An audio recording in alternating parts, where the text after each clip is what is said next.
eu quero ler aqui alguns versículos a partir do 11.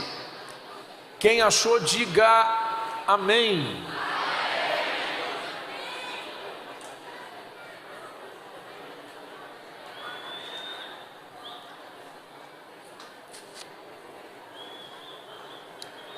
Diz assim a palavra do Senhor: Jesus continuou, um homem tinha dois.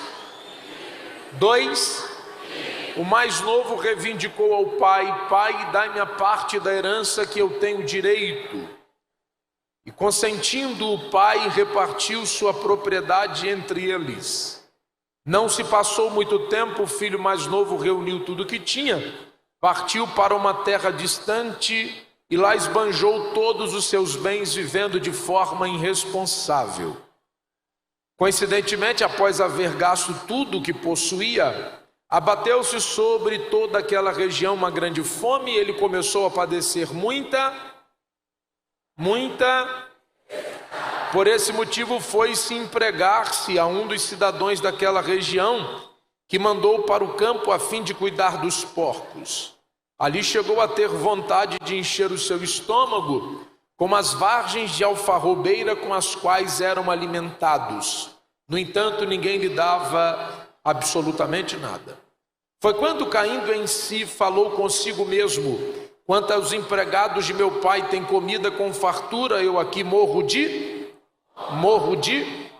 levantar-me-ei e tomarei o caminho de volta para o meu pai. E ao chegar lhe confessarei: pai, pequei contra o céu, contra ti, não sou mais digno de ser chamado teu filho, trate-me como um dos teus servos. Logo em seguida, levantando-se, saiu em direção do pai, vinha caminhando ele ainda distante, quando seu pai viu, pleno de compaixão, correu ao encontro do seu filho e muito o abraçou e o beijou. Então o filho lhe declarou: pai, pequei contra o céu, contra ti, não sou mais digno de ser chamado teu. Entretanto o pai ordenou aos seus servos: trazei-me depressa a melhor roupa, vestiu com distinção, pondo-lhe um anel de autoridade e sandália de filho. Também me trazei um novilho cevado e o preparai, o comamos, façamos uma grande festa, regozijemo-nos, porque este meu filho estava morto, estava perdido e foi, e começou a celebrar o seu regresso. Entremente o filho mais velho estava no campo, quando foi aproximando-se da casa do pai, ouviu o som da música e das danças, então chamou a um dos seus servos e indagou-lhe sobre o que estava acontecendo. Este informou: teu irmão regressou, teu pai mandou matar o novilho cevado, porque o recebeu de volta são Mas o filho mais velho encheu-se de ira, negou-se a entrar. Então o pai saiu e insistiu com ele. Eu queria que você lesse o 29, por favor.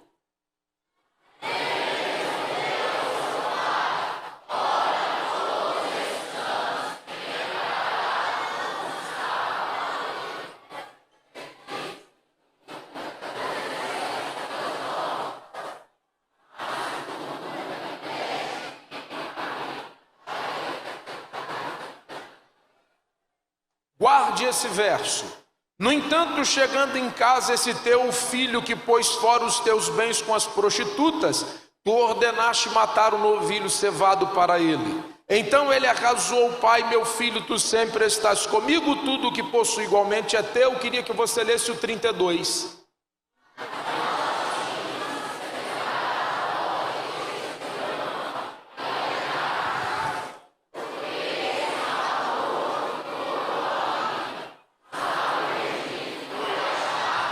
Senta, mas antes de sentar, diga para alguém que está do seu lado, porque ele disse que nós estamos na Assembleia de Deus e somos pentecostais.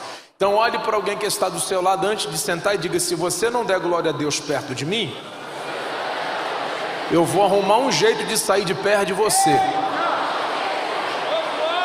Pode sentar.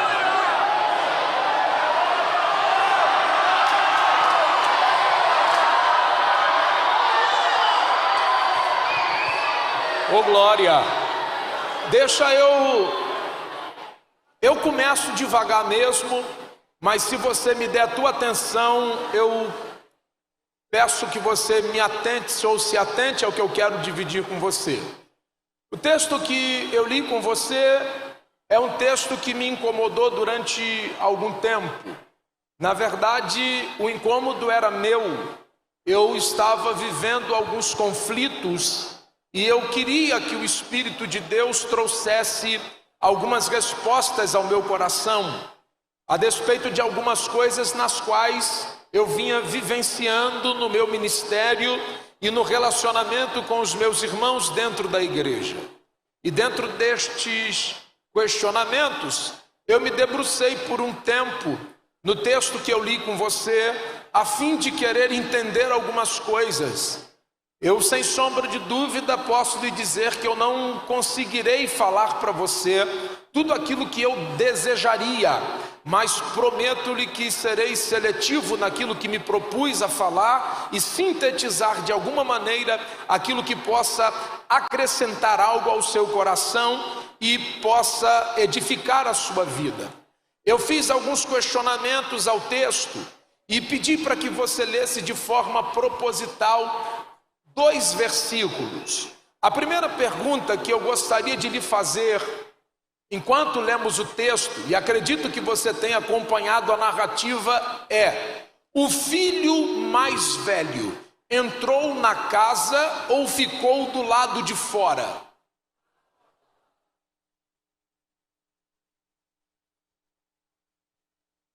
Democracia é uma bênção. Quem acha que ele ficou do lado de fora, levanta a mão. Quem acha que ele não entrou, levanta a mão. Branco, nulo, indeciso, come o que quiser que você coma. Então escolha antes que alguém faça você comer o que você não está afim de comer. Olha para cá e me dá a tua atenção. Eu pedi para que você lesse de forma proposital o verso 32, onde está escrito: era justo que você se alegrasse comigo, pois o seu irmão estava morto e reviveu, tinha se perdido e foi e terminou. Parece que a gente está diante de uma história que tem início, meio e fim. E o 28, ou melhor, início, meio e não tem fim. Pois o 28 diz que ele não quis se alegrar e não quis entrar. Aí o pai vai conversar com ele, troca uma ideia e o texto termina: era justo. Agora, o texto termina dizendo: era justo que você se alegrasse comigo, pois o seu irmão estava morto e reviveu. Como a gente pode apelar para o senso de justiça de alguém que se sente injustiçado? Porque a ponderação dele é esta: eu estou há tanto tempo contigo e tu nunca me deste ao menos um cabrito para que eu me alegrasse com os meus irmãos ou com os meus amigos. Então a gente está apelando para o senso de justiça de alguém que não compreende a justiça estabelecida pelo Pai. Alguém que julga servir ao Pai com fidelidade, com intensidade, com dedicação, e não é honrado da mesma proporção e não recebe do Pai a mesma paga que o seu irmão havia recebido. Aqui a segunda questão, ou o segundo ponderamento que eu faço: parece-me que tem razão a queixa do irmão mais velho. Parece-me que tem razão a queixa do irmão mais velho. É muito fácil julgar alguém e condenar alguém quando nós não estamos no lugar desta outra pessoa. Talvez se eu me posicionasse como um juiz para tentar questionar o posicionamento desse irmão mais velho que reivindica ao pai o senso de justiça, olhando a grosso modo, talvez eu olharia para ele e diria: ele está certo nas suas queixas. Porque de verdade é muito fácil chegar aqui e falar: você tinha que se alegrar, seu irmão voltou. Não foi você que dedicou tempo, não foi você que dedicou fidelidade, não foi você que dedicou trabalho, não foi você que dedicou a vida estando do lado do pai e se sentindo desonrado. Mas essa não é a minha questão, eu ainda vou chegar nela. Um outro questionamento que eu faço ao texto é a epígrafe do texto. A epígrafe do texto você conhece ela bem. É essa titularidade ou título que estão dando à história. E a história que está sendo tematizada aí é filho, não ouvi, é pouco barulho para muita gente. Filho, filho pródigo. Pródigo é gastão. Logo, a gente olha para o texto e quando a gente tematiza algo, alguma coisa, a gente quer chamar atenção para o que a gente tematizou. Então a ideia aqui central de alguém que tematiza isso aqui, e alguém pergunte: pastor, o senhor questionou a epígrafe? Ela, eu posso. Obrigado, vou tentar te ajudar, essa é a minha maior dificuldade. Se tu voltar aqui, eu aperto sua mão e lhe dou um abraço. Ó. Então, quando a gente tematiza algo, alguma coisa, a gente quer chamar atenção para aquilo. E alguém, quando tematizou, e eu posso questionar a epígrafe, porque a epígrafe não é uma inspiração, a epígrafe é uma ferramenta auxiliadora que ajuda o leitor a identificar parágrafos na Bíblia. No caso de Lucas 15, ela nos complicou, e eu vou mostrar para você. Por que o senhor questiona filho pródigo? Porque se eu falo do pródigo, eu quero chamar atenção para o gastão. Se eu quero chamar atenção para o pródigo, eu quero chamar atenção para o prostituto. Se eu quero chamar atenção do pródigo, eu quero chamar atenção para aquele que não honra o seu pai. Se eu quero chamar atenção do pródigo, eu quero chamar atenção para alguém que não respeita a casa, alguém que quebra princípio e alguém que vive uma vida dissoluta, vivendo de forma irresponsável, gastando tudo que havia herdado de forma incomum com as prostitutas. Então, na minha concepção, a epígrafe não deveria ser filho pródigo. A epígrafe, na minha concepção, deveria ser pai amoroso. Porque se alguém merece minha atenção, não é o prostituto, irresponsável, gastão que desonra. Se alguém merece a minha atenção no texto, é o pai que ama de forma incondicional. Se eu olho para esse texto e eu quero que você olhe para ele, não olhe para o prostituto, não olhe para o gastão, não olhe para o que desonra, não olhe para o que desrespeita, não olhe para o que quebra princípio, olhe para o pai que ama de forma incondicional, que esse filho está ensaiando entre os porcos, quando pensa em comer o que iria comer, dizendo: eu vou voltar para casa, porque na casa do meu pai até os servos têm abundância de pão, e eu aqui pereço de fome. Ao voltar dir-lhe-ei: pai, pequei contra o céu, pequei contra ti, e não sou digno de ser chamado teu filho. Ele volta para casa, chega ao pai, o pai corre, dá um abraço nele, dá um beijo nele, antes dele falar qualquer coisa. O abraço é de alguém que está feliz pelo regresso do filho. O abraço é de alguém que abraça um filho independente do estado. Está vindo do chiqueiro, está mal cheiroso, está vivendo uma vida dissoluta, não é digno de ser honrado, mas está sendo beijado no rosto. O pai está olhando para ele, está dizendo, e ele diz: pai, pequei. O pai diz: traz uma veste. Pai, mas eu pequei. E o pai está dizendo: traz um anel. Pai, mas eu pequei. E ele diz: traz uma sandália. Pai, mas eu pequei. Traz um novilho cevado. Pai, mas eu pequei.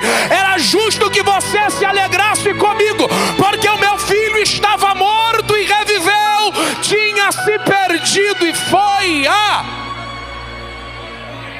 Esse pai revela aqui para mim pelo menos duas verdades. Quer ouvir? Diga amém. Toda vez que ele fala do filho fora, ele usa a expressão morto, e toda vez que ele fala do filho dentro, ele diz vivo. Quando o filho questiona e pondera o pai recebê-lo, ele diz: tu tinha que se alegrar, ele estava morto. Quando ele abraça e diz: troca a veste, troca anel, troca a sandália, ele diz: morto. Morto enquanto fora, vive enquanto dentro. Qual é a primeira verdade que esse pai está revelando para mim? Que não existe vida lá fora, só existe vida aqui dentro. Se ilude quem pensa que existe vida fora da presença do pai. Vida fora da presença do pai é vida de desonra. Vida fora da presença do pai é vida de prostituição. Vida fora da presença do pai é vida de libertino, não de livre. Vida fora da presença do pai é de alguém que não aprendeu a honrar a casa. Agora, esse pai revela para mim uma segunda verdade antes de eu começar a pregar. Essa daqui vale um lanche. Essa que eu vou te entregar aqui, dentre algumas coisas que eu vou falar, vale um lanche. Você pode me procurar depois, me dar um abraço e pagar um lanche. Tudo que o pai fala é unidade de medida. Veste, medida. Anel, medida. Sandália, medida. Eu pesava quantos quilos que eu falei?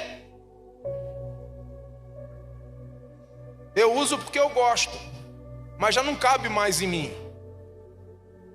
E eu não uso para mostrar para alguém que eu sou casado. Porque a honra não está na aliança que eu carrego, mas no respeito e o caráter que eu zelo e honrar minha esposa, mesmo quando ela não está perto. Ela está caindo da minha mão, sinal de que ela não dá em mim. Eu diminuí e ela cresceu. Quando o pai diz, traz veste e troca, traz sandália e bota, traz anel e põe, ele está dizendo para mim que a medida do filho enquanto foi continua sendo a mesma. Porque fora tem morte e dentro tem vida, e fora não cresce.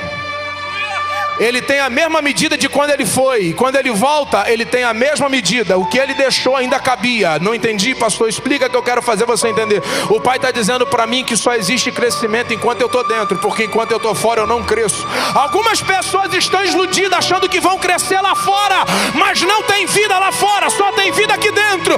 E sacode a mão desse jovem mais pentecostal que está sentado perto de você e diga para ele, só dá para crescer na presença dele, porque fora dele a gente não cresce.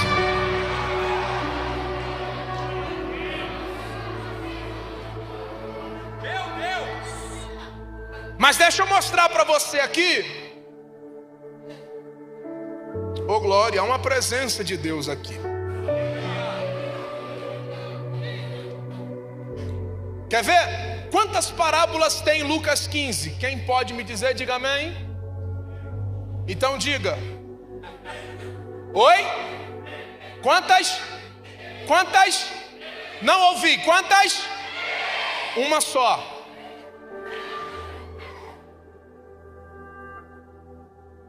Três? Três? Então vamos lá. Verso 11. E continuou. O verbo aqui é de continuidade. Volta o 10, volta o 9 e lê o 8. Está assim, ou uma mulher tendo 10. Uma conjunção alternativa. Então o ou e o continuou estão ligando histórias. Aqui não tem três parábolas, aqui tem uma parábola só e elas estão intrinsecamente relacionadas. Eu preciso entender qual é a motivação e identificar personagens. Vai facilitar a minha compreensão do texto.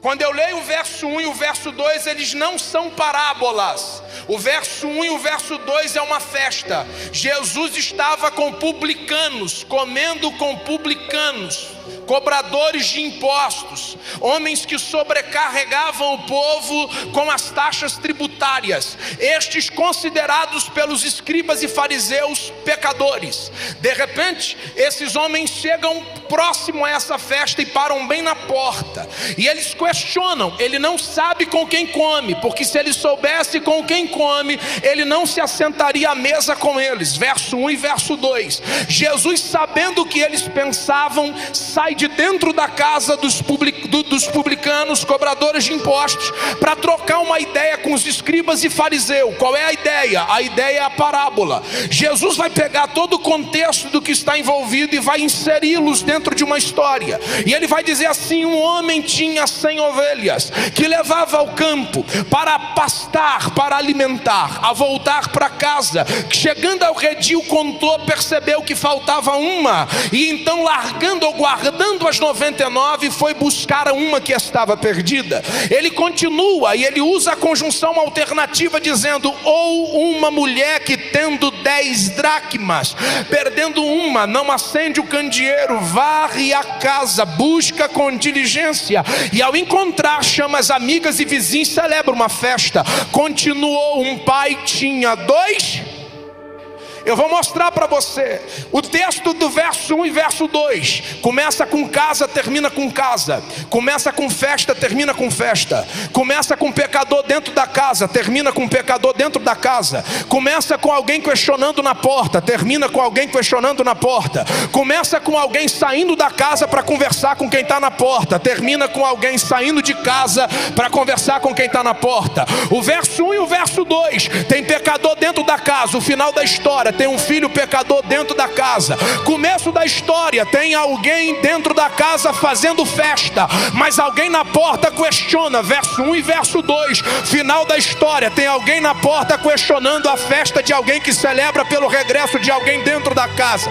Verso 1 e verso 2. Alguém sai da casa para conversar com quem está na porta. A história termina com alguém saindo da casa para conversar com o suposto irmão mais velho que está na porta, questionando o posicionamento de quem está dentro da casa. De repente ele tenta argumentar, ele quer associar tanto quem está fora quanto quem está dentro para habitar no mesmo ambiente e entender que quem sai da casa é o Cristo. Quem é o publicano ou são os pecadores? Quem são os escribas e os fariseus? O irmão mais velho. Quem é o irmão mais novo? Os publicanos, cobradores de imposto. Quem é o pai da parábola? É o próprio Jesus, que sai da casa para conversar.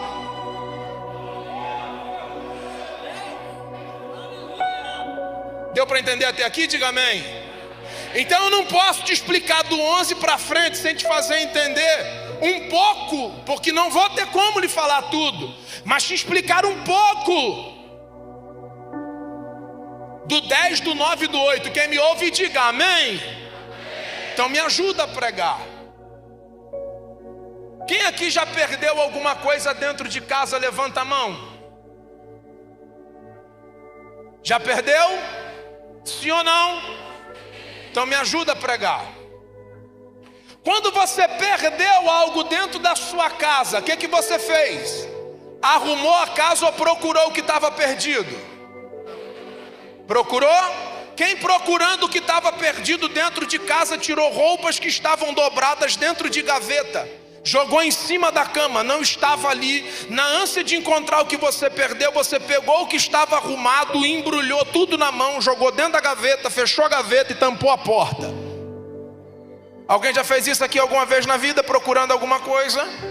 Então essa mulher está me dando uma lição. Qual a lição? Na vida podemos até perder, mas quando perdermos algumas coisas que talvez percamos por conta da nossa falta de descuido, porque decidimos em algum momento andar em trevas. Como assim? Ela está em trevas, ela acende a luz para encontrar. Então ela só perde porque está em trevas, porque quando a gente anda em trevas a gente sempre perde, mas toda vez que a gente acende a luz, o que está perdido é encontrado.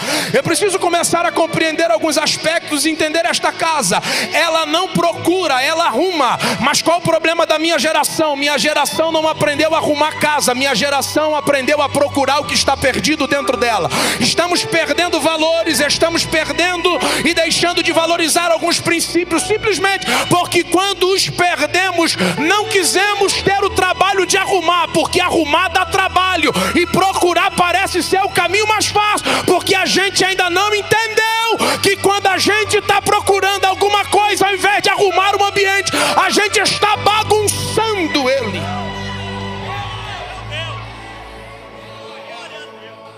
Me ajuda a pregar e me dá a tua atenção.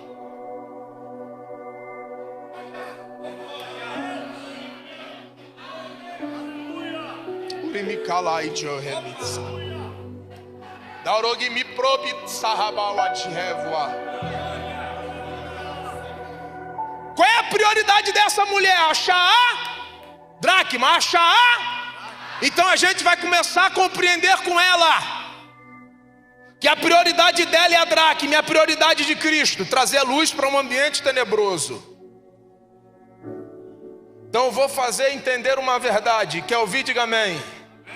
Às vezes ele se utiliza de algumas perdas nossas, ou de algumas percas nossas, porque a ideia de nos fazer perder em algum aspecto não é que a gente descubra quais são nossas prioridades, mas a gente descubra quais são as prioridades dele no meio das nossas percas.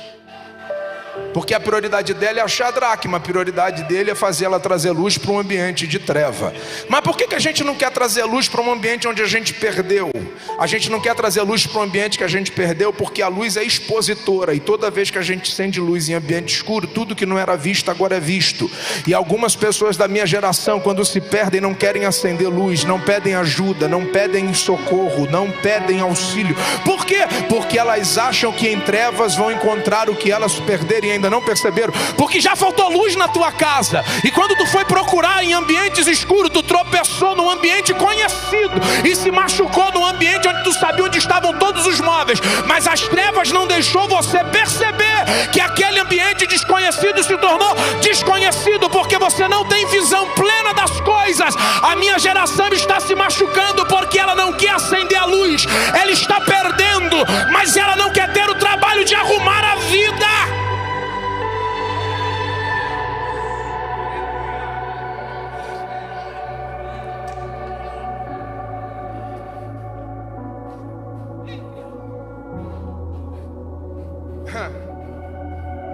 Talvez eu não tenha tempo, mas você sabe que Deus é Deus. Paulo disse que a loucura dele não tem como comparar com a sabedoria dos homens.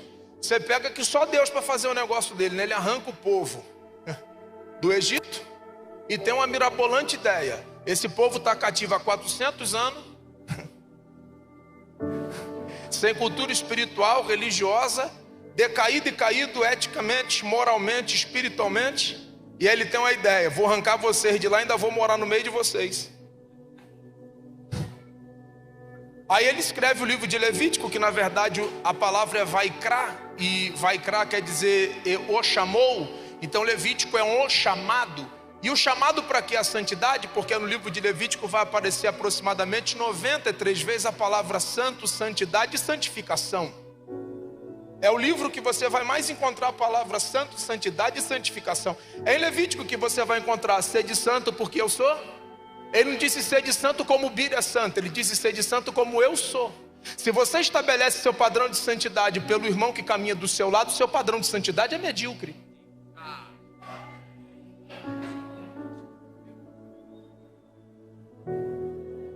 Essa geração que fica o tempo todo olhando para o lado dizendo fulano fez.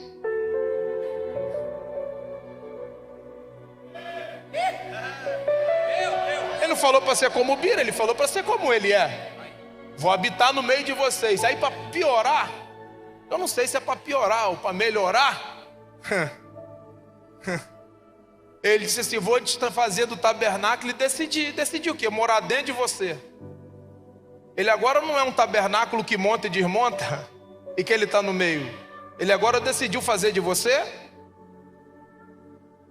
Irmão, de verdade, tem hora que eu olho para mim no espelho e assim, nem eu tinha coragem de morar dentro de mim mesmo. E aí alguém acha que o livro de Levítico é um lei de um Deus que manda e a gente obedece.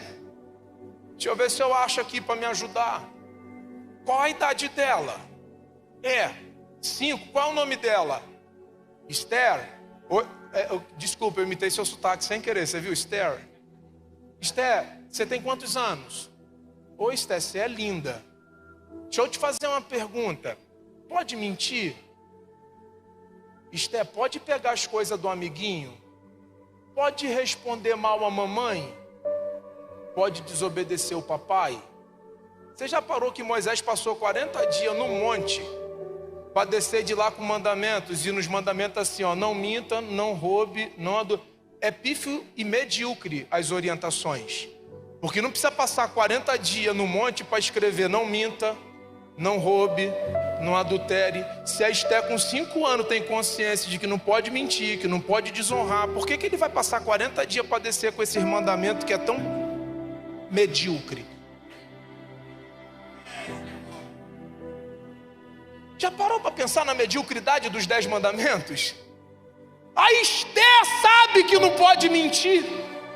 A Esther sabe que não pode desonrar pai e mãe. Então Levítico não é sobre um Deus que manda e a gente obedece.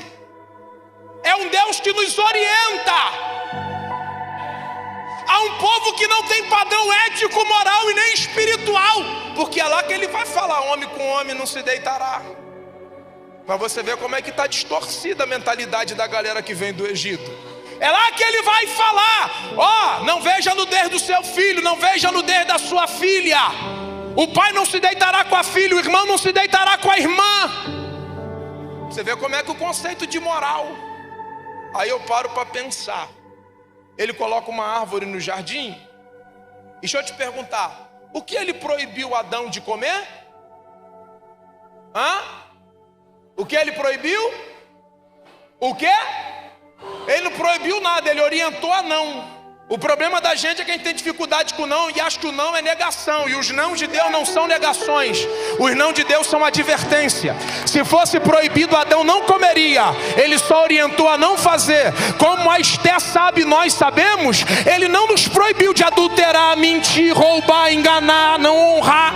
Ele só nos orientou a não fazer, porque estas são as orientações de alguém que quer viver. Aí Paulo escreve, Romanos 7, do 12 ao 14, não tem problema na lei, porque a lei é boa. O problema está em mim não conseguir executar aquilo que o meu dedo estabeleceu, pois a lei estabelece 4 padrões. E qual é o padrão que a lei estabelece? Paulo vai dizer a lei é boa, Paulo vai dizer a lei é santa, Paulo vai dizer a lei é justa, Paulo vai dizer a lei é espiritual. Então Paulo está dizendo que todo aquele que se envolve com a palavra é bom, é santo, é justo e é espiritual.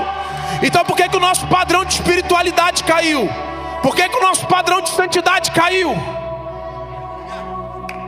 Porque a gente não está envolvido com a palavra como a gente deveria estar.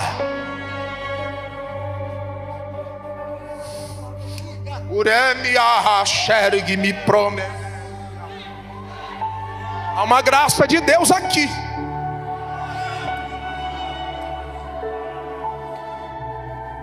Lição para casa para quem gosta.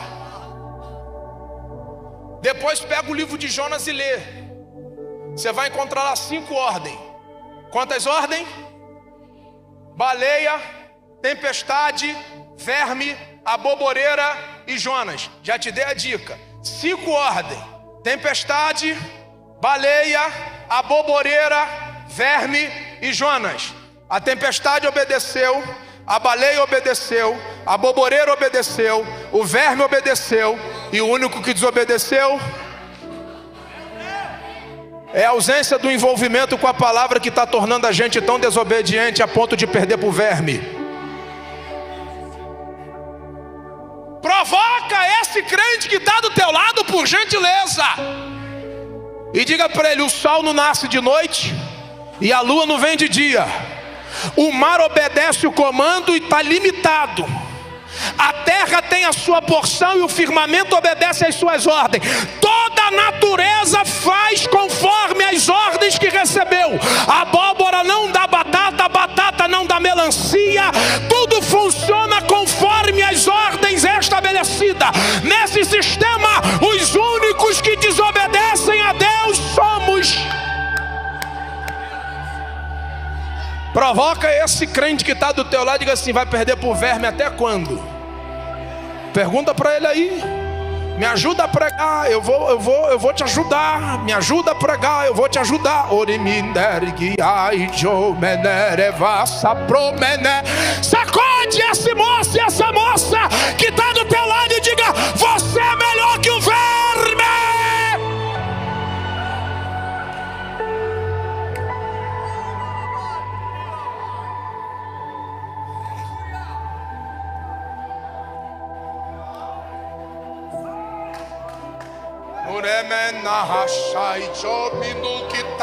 Para me durifice a terra.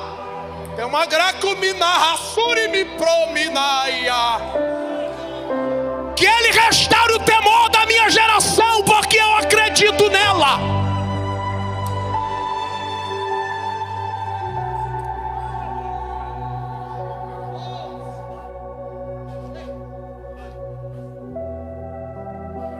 Olha para cá. Prioridade dela achar dracma, prioridade de Deus trazer luz. Já parou para se perguntar por que alguém que tem 10 perde uma, acha uma e faz festa para gastar mais do que o que perdeu? Tem sentido? Não tem sentido. Eu tinha 10, perdi uma. Achei, estou com as 10 de novo. Agora eu vou chamar amiga e vizinha para fazer festa para gastar as 10. Tem lógica não, esse trem. Mas deixa eu explicar para você por que ela está tão preocupada com a dracma. Essa dracma é oriunda de um dote. Porque você sabe que parte do dote destinado à noiva, ou parte do dote pago pela noiva, era destinado à própria noiva. Era de posse dela. Era uma espécie de seguridade. Quando você se casava com uma judia, você pagava por ela um dote. Esse dote partia para ela e ela não poderia mexer nesse dinheiro. Ela só poderia se utilizar dele em caso de falecimento do marido, não tendo o irmão mais velho, seria a lei do levirato, para casar-se com ela. Então ela usaria desse valor para voltar para casa e o seu pai conseguir para ela um outro marido. Deixa eu te explicar dois conceitos do dote que a nossa cultura não nos ensina e nunca caberá na mente da gente. Porque se eu perguntar para alguém aqui, quem aqui é a favor do dote, ninguém vai levantar a mão. Mas o dote não está associado à compra, dote está associado a valor. Se você quer algo que eu possuo e valorizo, você precisa provar para mim que valoriza tanto quanto eu, por isso está disposto a pagar. Se você soubesse quanto custou a sua mulher para o seu pai, talvez você daria a ela mais valor. Você só não valoriza tanto porque você não sabe quanto ela custou, recebeu só numa ideia. Dote não é compra, dote é valorização. E você sabe que quem pagava o dote não era o pai, quem pagava o dote era o filho. Porque o pai fazia o acordo, o filho pagava o dote, na ideia de provar ao pai da noiva que ele era capaz de manter, prover e cuidar. Então dote não é compra, dote é valorização. E a capacidade de alguém que pede a mão da minha filha provar para mim que ele é capaz de manter, prover e cuidar daquilo que ele está levando para a casa dele. Então dote é cuidado. Aí você é contra o dote e diz: eu não quero ser comprada, mas eu sou dele duas vezes. Uma porque ele me criou e a segunda porque ele me comprou. E Paulo disse que a moeda foi sangue.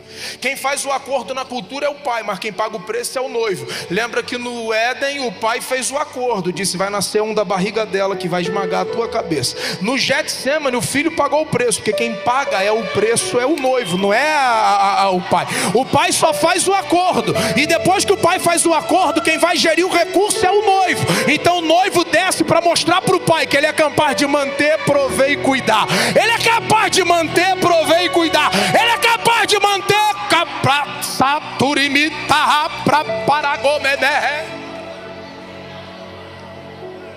Mas eu amo Jesus porque ele cumpre tudo à risca na cultura. Que você sabe que na cultura, e eu amaria a cultura, ainda mais eu que tenho uma filha de 7 anos.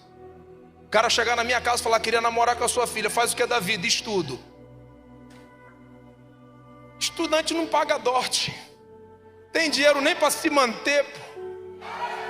Tá catando moeda para lanchar na escola. Quer namorar minha filha. Mas eu ficaria feliz com a cultura, porque só viria na minha casa alguém que estivesse disposto a valorizar o que eu valorizo. Eu estaria muito feliz com a cultura, porque ele primeiro passo teria que provar para mim que ele era capaz de manter, prover e cuidar. E o mais legal da cultura é que no período do namoro e do noivado não tem relacionamento entre o noivo e a noiva. O noivo volta para a casa do pai.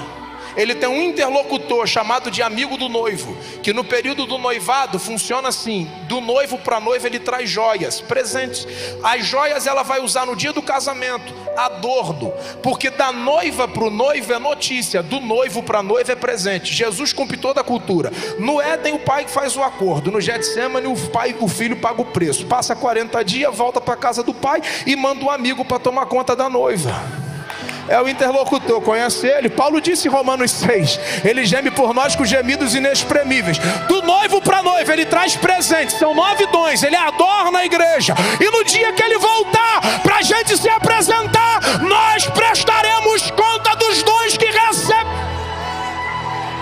Zela pelo que tu recebeu, cuida do que ele te deu. Não é só uma voz para cantar, é um adorno que ele te deu. Não é só um ministério para dominar a baixeira.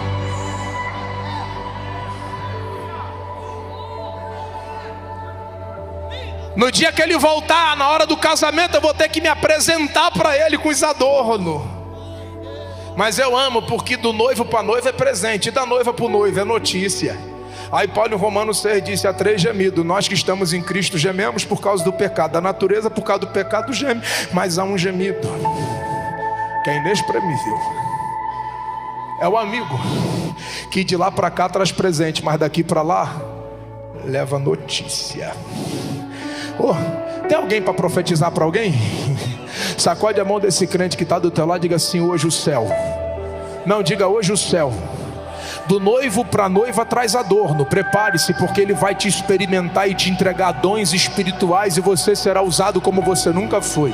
Zela pelo que tu vai receber durante esses dias de congresso, porque vai chegar o dia da prestação de conta. Mas olha que da noiva para o noivo é notícia: o céu hoje saberá do estado da tua alma.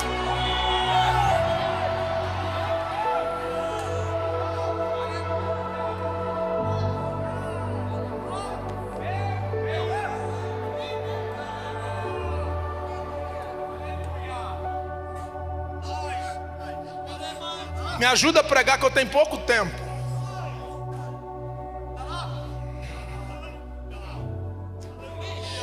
Oh, aleluia. Tem uma graça de Deus aqui. Tem uma graça de Deus aqui. Tem uma graça de Deus aqui. Deus está levantando em Campinas uma geração que entendeu que não é só sobre cantar, não é só sobre pregar, não é só sobre fazer, é sobre ser. Me dá tua atenção. Um homem tinha quantas ovelhas? Perde uma.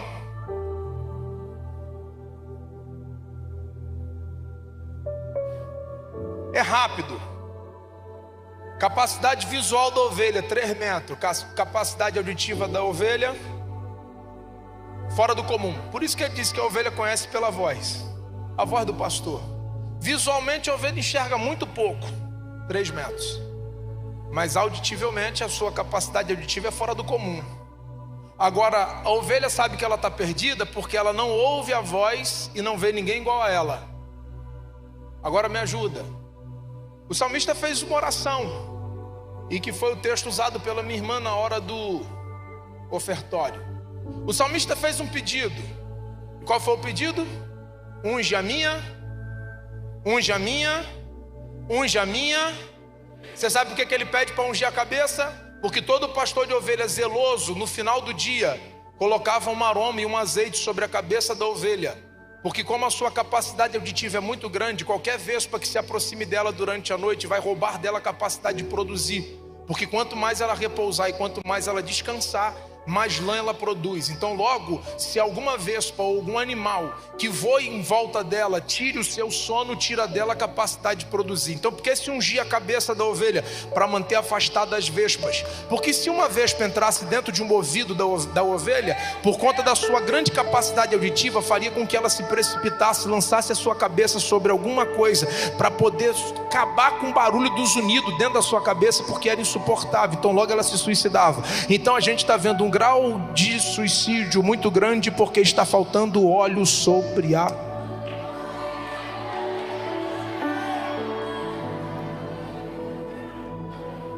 Ele está dizendo: eu estou tão perturbado e não consigo produzir, mas se o Senhor botar óleo na minha cabeça. Tem gente que não está produzindo o que deveria produzir porque está faltando óleo na cabeça. É tanta perturbação, é tanta preocupação, é tanta luta, é tanta coisa que não dá para explicar, mas está faltando óleo na cabeça.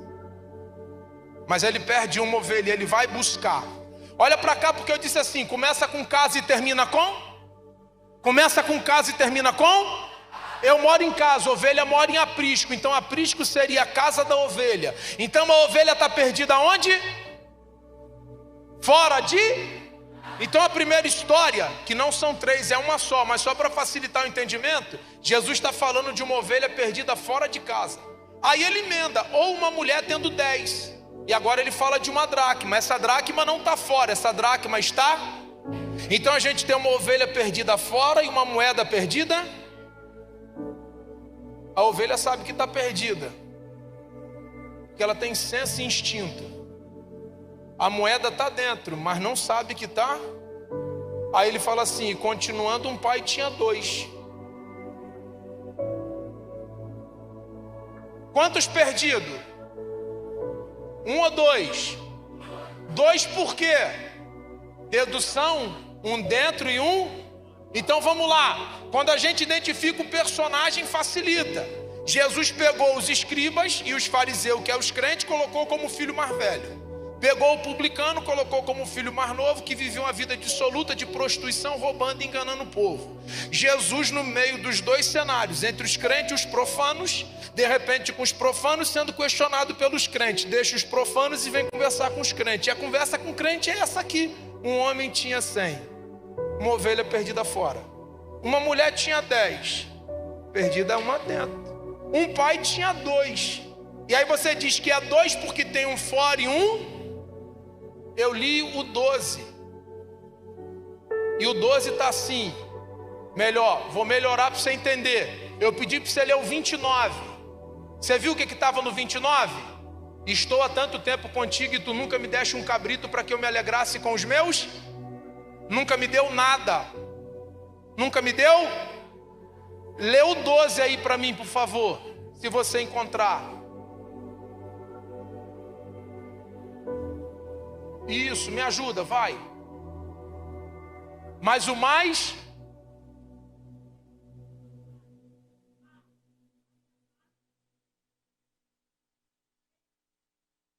Peraí, repartiu por quem? Eles quem? Ah, então peraí, vamos lá. Se ele repartiu por eles, ele só tem 2 filhos. Esse cara, quando diz que o pai está com ele, nunca deu nada para ele, ele é mentiroso. Porque quando o pai deu a parte do mais novo, o pai também deu a parte do mais velho. O pecado não está ele em se prostituir, o pecado está em desonrar o pai enquanto o pai está vivo. Porque a cultura diz que reivindicar herança enquanto o pai está vivo é desonra para o pai. Porque herança só é dada com falecimento. Então eu tenho 2 filhos que estão dentro de casa desejando que o pai morra para receber a parte, porque os 2 filhos não conseguem conviver harmoniosamente com o pai. Hã? Olha para mim aqui que você vai me entender. Olha para cá. Quer me ouvir mais 1 minuto? Diga amém. Amém. Então a gente tem uma ovelha perdida. Me ajuda aí, grita. Uma ovelha perdida. Uma moeda perdida. Temos 2 filhos, um fora e um. Olha que loucura. Ele consegue ter comunhão com o publicano. Ele senta na mesa, come com eles, faz festas com eles. Os escribas e os fariseus, ele vai debater de forma teológica. Olha o texto. Ele está dizendo, você tinha que se alegrar, seu irmão estava morto, reviveu, tinha se perdido, foi achado. Com os crentes ele está discutindo. Com os pecadores ele está tendo comunhão e abraçando.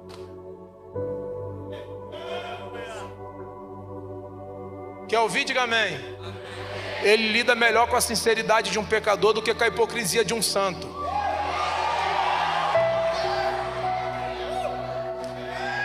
Quer que eu repita para valer um glória?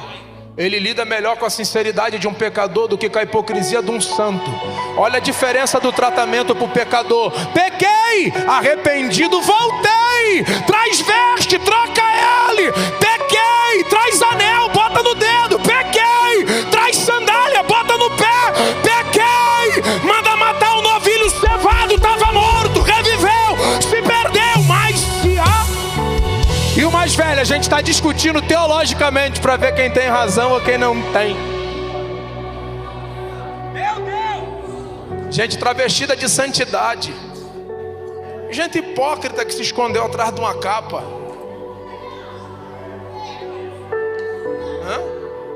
Ô, quer ver? Eu vou te ajudar.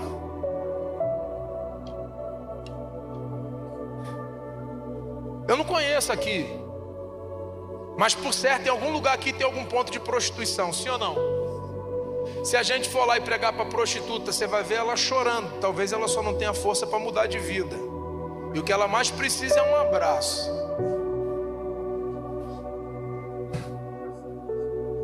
Talvez tenha algum ponto de prostituição aqui de homossexualidade, e que se a gente for lá, esse cara vai te contar algum trauma, algum abuso, alguma violência, algo que o prendeu, que o levou, e ele está com dificuldade de largar, mas ele não consegue. Neles tem arrependimento, desejo de mudança. Estão longe do pai, querem o pai, mas não conseguem. Enquanto isso, a gente tem o outro lado. Qual o outro lado? Gente que desfruta da presença do pai. Está na casa do pai, está perto do pai, mas vive a vida de quem está lá fora. mas acha que é melhor do que quem está lá fora só porque está aqui dentro. Porque o problema não é a prostituta do ponto de prostituição, o problema é a prostituta aqui de dentro. O problema não é o homossexual do ponto de prostituição da homossexualidade, são os que estão aqui dentro, que tem a mesma vida de quem está lá fora, mas só porque decidiu vestir a capa da hipocrisia, acha que é melhor do que quem está lá fora.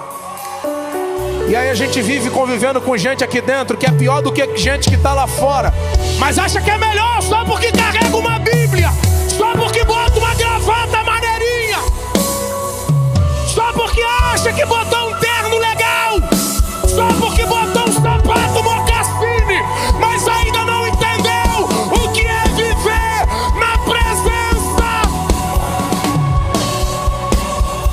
Dorimita calabaru que tarabarra cheia.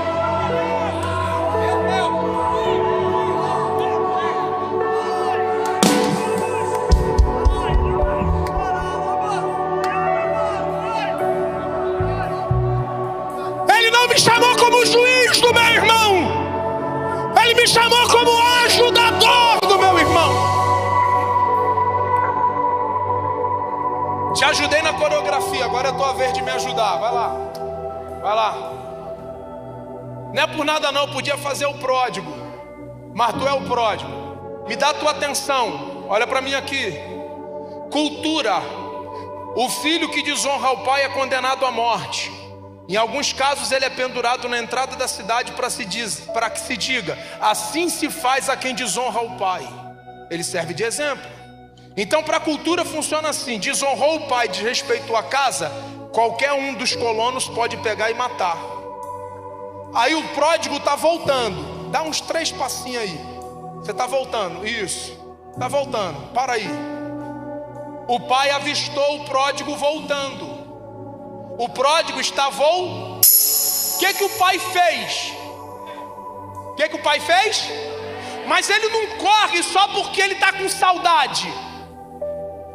Tem uma frase na cultura judaica que diz assim: o nobre se conhece pelo andar, porque na cultura só corre escravo e criança. Quando o nobre corre, é desonroso. Agora olha para cá.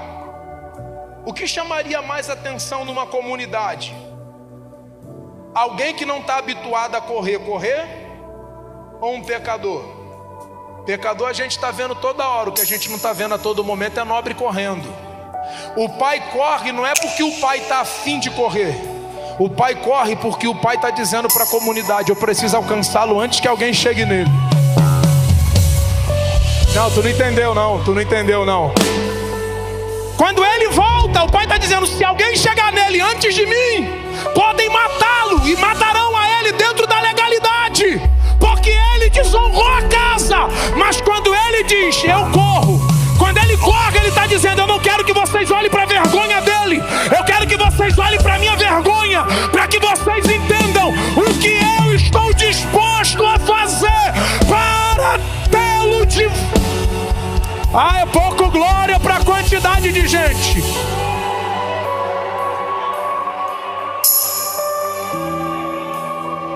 Então correr é deixar a nobreza. Correr é deixar o quê? Correr é deixar a nobreza. Correr é o quê? Ele se fez homem, e na condição de rei se fez servo. Ele deixou a nobreza, correu para a cruz. O maior desafio da cruz não foi a cruz. O maior desafio da cruz foi o Getsemane. Quando alguém tenta enfeitar dizendo que como homem ele pensou em desistir. Não, ele nunca pensou em desistir. Não, mas por que ele orou? Pai, se possível, passa de mim esse cálice.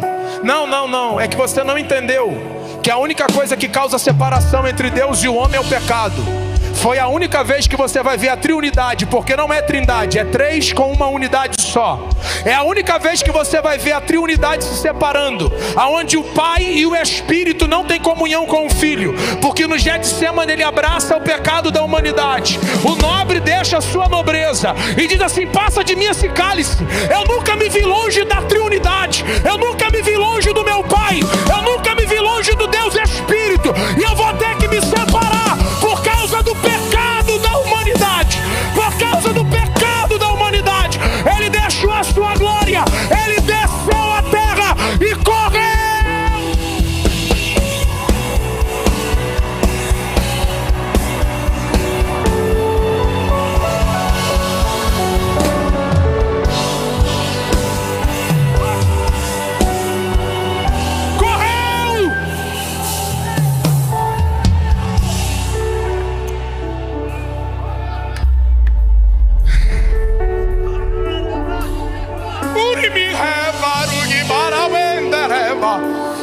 Ele está dizendo: não olhe para o pecado dele.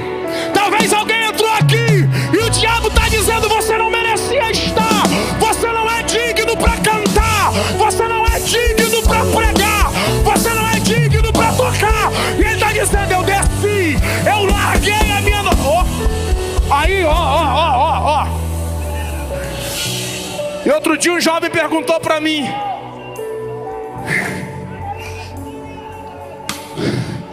como é que um pai consegue ver um filho ser moído e não fazer nada? Eu falei: quem foi que disse que ele não fez nada? Ele, o que ele fez? Eu disse: rapaz, você não viu não?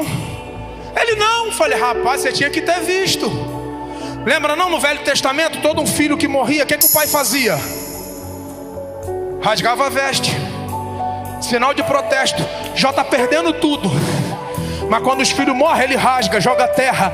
Porque toda vez que um filho morre, o pai protesta. E o que protesto? Rasga a veste. Quando ele disse: tetelestai, consumado está, vocês me separaram do meu filho, mas daqui a 3 dias eu me uno com ele de novo. Mas eu vou provar que eu estou protestando. Aí ele pega de alto em cima e rasga. Pega de alto em cima e rasga. Pega de alto em cima e rasga. Pega de alto em cima e rasga. Pega de alto em cima.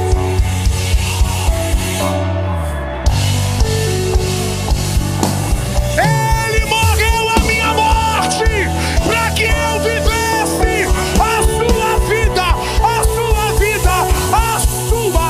Calabara, calabara, mamara, manacheia.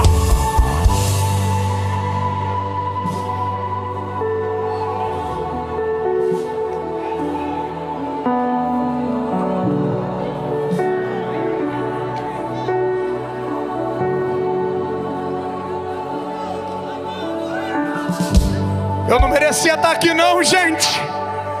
Eu não era para estar falando aqui não, gente. Tu não era para estar coordenando aqui. Tu não era para estar cantando aqui. Eu não era para estar aqui não. Sabe por que eu estou aqui? Porque aquele que é inimigo da minha alma queria me matar. Me matar. Mas antes que ele me alcançasse, ele correu, me deu um abraço e disse: não olhe para o pecado dele não, olhe para a minha vergonha. Mas eu amo a parte que ele beija. Porque um judeu só beija outro no rosto de forma pública quando ele ama. E ele está dizendo: independente do teu cheiro, independente do teu estado, independente do lugar que você veio, eu decidi não olhar para o teu cheiro, eu decidi não olhar para o teu estado. E vou dizer para toda essa comunidade que por mais que tu tenha me desonrado, por mais que tu tenha me desobedecido, eu decidi te amar.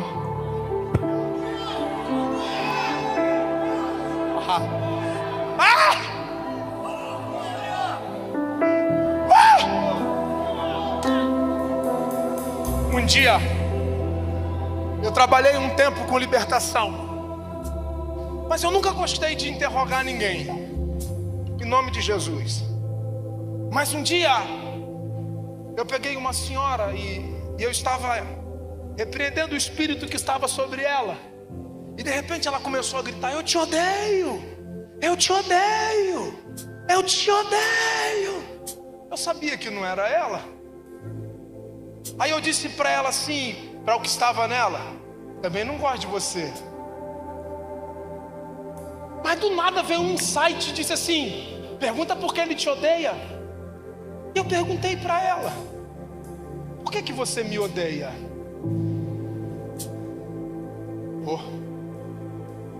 Na boca dela o diabo diz assim: porque você peca, peca, peca, peca. E ele Perdoa, perdoa, perdoa, perdoa, perdoa.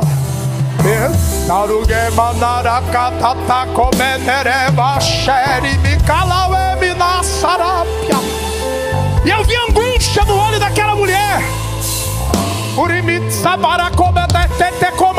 Eu sinto uma graça de Deus aqui. Tem alguém que precisa ser abraçado como eu. Tem alguém que precisa ser restaurado como eu. Tem alguém que entendeu que não é sobre ter razão, é sobre necessitar de perdão. Não é sobre estar e frequentar, é sobre ser amado. Amado, amado, amado. Sacode esse crente que está do teu lado e diga: ele te odeia. Diga, diga, diga: ele te odeia, porque o teu pai decidiu te amar.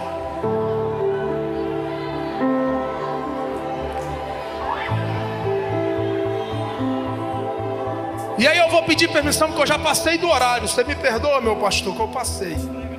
Prega, pregador é povo. Fique em pé comigo, por favor.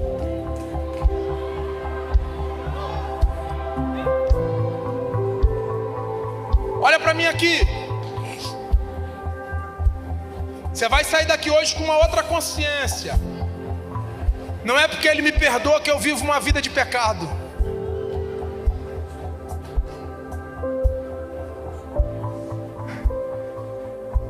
É que o amor dele me constrange tanto que eu luto todo dia para não viver essa vida que eles querem que eu viva. É sobre estar constrangido com alguém que diz assim: eu sou nobre, deixa a minha nobreza. Eu abraço a sua morte, morro no teu lugar, para dar um beijo no teu rosto, dizer para toda a humanidade: eu decidi te amar independente do que você fez.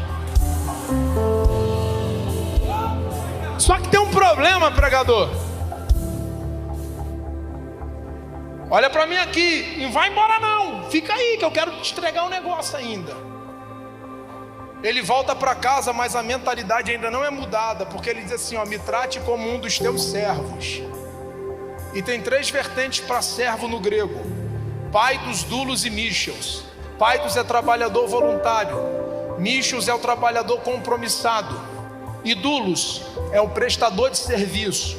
Só para a gente contextualizar: paidos é o que trabalha sem recompensa, michos é o que trabalha pela recompensa, mas tendo compromisso e envolvimento. E doulos é aquele que trabalha, recebe, mas não tem envolvimento. Ele está dizendo: eu quero voltar para casa pelo que a casa tem, não pelo que o dono da casa é. O que está trazendo ele de volta para casa é a comida da casa, não o dono da casa. E ele está dizendo assim: me trate como um dos teus servos. Como é tratar como servo? Eu venho, trabalho, como e volto para a prostituição. Eu venho, trabalho, como, volto para a prostituição. Eu venho, trabalho, como, volto para a prostituição. Eu trabalho e como, volto para a prostituição. Ele está dizendo: não, aqui não. Porque aqui servo é servo e filho é filho. Faz o seguinte: quer o que a casa tem? Troca a veste. Faz compromisso comigo. Começa um novo caminhar. E entra, senta à mesa e come comigo. Olha a diferença. Lembra de Zaqueu? Pequena estatura, subiu na figueira para ver Jesus passar. Diga: ver Jesus. Ver Jesus. Quando Jesus olhou para ele e disse: desce que eu quero entrar.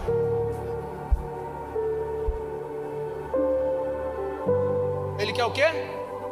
Ele quer o quê? Não ouvi, ele quer o quê? Opa! Quando ele entrou na casa, o que ele disse? Oi? Então depois você lê com um pouquinho de carinho. Ele não disse nada. Ele entrou na casa e Zaqueu disse: se roubei, restituo 4 vezes, 5 vezes. E o que sobrar eu reparto com os pobres. Ele diz: hoje a salvação entrou. A salvação não entrou porque Jesus entrou.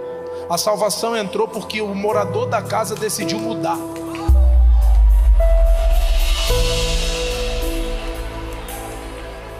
Qual é a diferença da minha geração? É que a minha geração quer conhecer o Cristo que passa, mas não quer conhecer o Cristo que entra.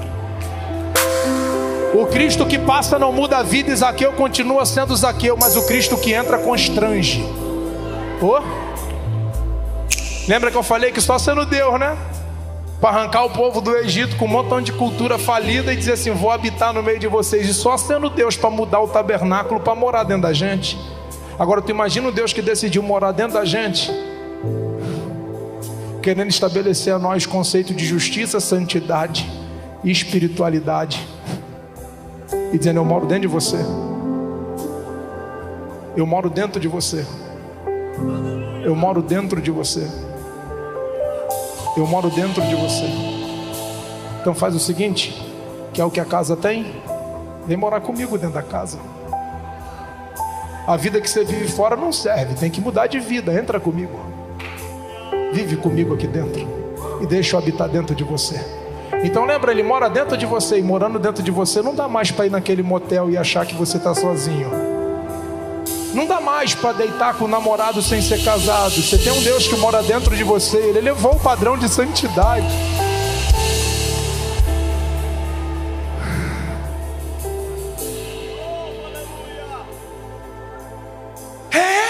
É parar no espelho e perguntar assim: morador ilustre que me comprou, essa roupa tá legal? A fala tá maneira? O comportamento é adequado? Eu tenho um morador ilustre dentro de mim. Você é louco? Como é que eu vou me comportar dessa maneira? Olha quem mora dentro de mim. Ou eu só canto: eu sou tua casa, tua morada, eu sou teu lar. Mas na verdade quando ele entra, a gente está igual a mulher da dracma. As trevas já dominou, a sujeira já tomou, e a gente não consegue encontrar nada dentro dessa casa. Então não é sobre cantar, e não é sobre o que a casa tem para oferecer. É sobre amar o dono da casa. É sobre amar aquele que decidiu morar dentro de mim. Agora, eu posso até descer, mas eu queria terminar agora fazendo um convite. Uau, pastor! Quem aqui está dentro da casa, mas entendeu que não está vivendo a vida que deveria estar vivendo, precisa ser beijado e abraçado, pode sair do lugar e vir aqui no altar. E eu não vou demorar muito no apelo não, porque eu tenho que devolver o microfone. Meu pastor, eu preciso de um abraço. Eu não preciso de uma pontada de dedo, eu não preciso de um julgamento. Eu sei que eu estou errado mesmo, eu estou dentro da casa fazendo coisa que filho não deveria fazer. Mas eu entendi que não adianta eu sair daqui para viver a mesma vida. Ele está me convidando para entrar. Ele está dizendo: tem um banquete preparado para você. Senta à mesa comigo. Filho é filho, servo é servo. Eu não quero que você tenha mentalidade de escravo, eu quero que você tenha mentalidade de filho. Filho. Não der para falar, chora. Não der para chorar, grita. Mas vou falar só mais uma vez. Tem mais gente que precisa ser abraçada. Oh, meu Deus. Oh, glória.